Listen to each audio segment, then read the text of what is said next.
بسم اللہ الرحمن الرحیم۔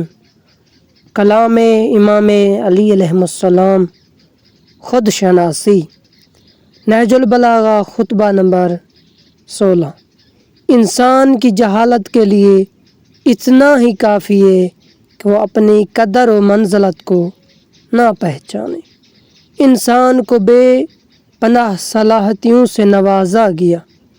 یہ فقط گوشت اور ہڈیوں کے ڈھانچے کا نام نہیں ہے، بلکہ اس میں وہ طاقت قوت موجود ہے جس کی بنا پر وہ ساری مخلوقات سے افضل ہے۔ اس قوت کا نام عقل، ذہانت ہے۔ اسے اچھائی، برائی اور فائدہ و نقصان کی پہچان کی قابلیت دی گئی ہے۔ مولا علی علیہ السلام اس فرمان میں انسان کی اصل قدر و منزلت یہ بتا رہے کہ وہ خود کو پہچانتا ہو۔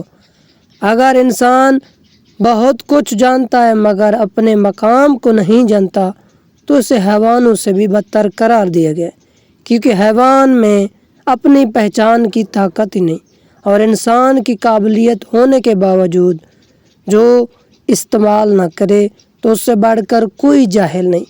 خود کو نہ پہچاننے کو بنا پر کبھی سب کچھ ہونے کے باوجود انسان خود کو حقیر اور بے مایہ سمجھنے لگتا ہے، اور کبھی اپنی حقیقت سے ناآگاہی کی وجہ سے تکبر و غرور میں مبتلا ہو جاتا ہے۔